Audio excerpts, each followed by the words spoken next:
بسم اللہ الرحمن الرحیم۔ السلام علیکم۔ لوگوں سے حسن سلوک سے پیش آؤ۔ ایک مرتبہ کسائی سرد خانے میں کام کرنے والا سرد خانے میں کسی کام سے گیا اور سرد خانے کا دروازہ اس کے پیچھے خود بخود بند ہو گیا۔ مسئلہ یہ تھا کہ دروازہ صرف باہر سے کھل سکتا تھا۔ انجانے میں اس شخص نے دروازے کے آگے وہ بھاری لکڑی نہیں رکھی جو دروازے کو بند ہونے سے روکتی تھی۔ وہ بہت چیخا چلایا، لیکن چھٹی کا وقت تھا، تمام مزدور اپنا کام سمیٹنے میں مصروف تھے اور کسی نے اس کی چیخو پکار نہیں سنی۔ جب وہ سردی سے ٹھٹھرنے والا تھا تو اچانک کارخانے کا چوکیدار دروازہ کھول کر سرد خانے کے اندر آیا اور اسے باہر نکالا۔ جب اسے ہوش آیا تو اس نے چوکیدار سے پوچھا، آپ کو سرد خانے میں جھانکنے کا خیال کیسے آیا؟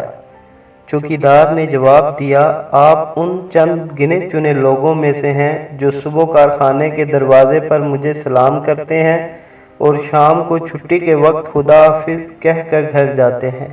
بہت سے لوگ تو میرے قریب سے ایسے گزرتے ہیں جیسے کہ میرا وجود ہی نہیں۔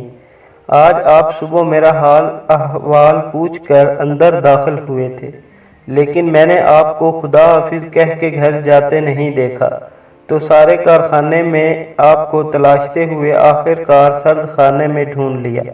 اللہ کا شکر ہے کہ آپ کی جان بچ گئی۔ اسی لیے کہتے ہیں کہ انسان کسی کو اپنے سے حقیر نہ جانے، خاص طور پر وہ لوگ جو آپ کے ساتھ آپ کے زمانے میں زندگی بسر کرتے ہیں۔ ان کا دنیاوی مقام و مرتبہ چاہے کچھ بھی ہو، آپ کے محبت و احترام کے دو لفظ ان کی زندگی میں بہت مثبت اثرات مرتب کرتے ہیں۔ زندگی بہت مختصر ہے، جتنا ہو سکے لوگوں سے حسن سلوک کرنا چاہیے تاکہ وہ ہمیں ایک اچھے انسان کی حیثیت سے یاد رکھیں۔ امید کرتا ہوں دوستوں آپ کو میری یہ ویڈیو ضرور پسند آئی ہوگی۔ اگر آپ کو ویڈیو پسند آئے تو ویڈیو کو لائک کر دیں، ہمارے چینل کو سبسکرائب کریں اور بیل آئیکن کے بٹن کو پریس کرنا ہرگز نہ بھولیں تاکہ ہر نئی آنے والی ویڈیو آپ تک بر وقت پہنچ سکے۔ شکریہ۔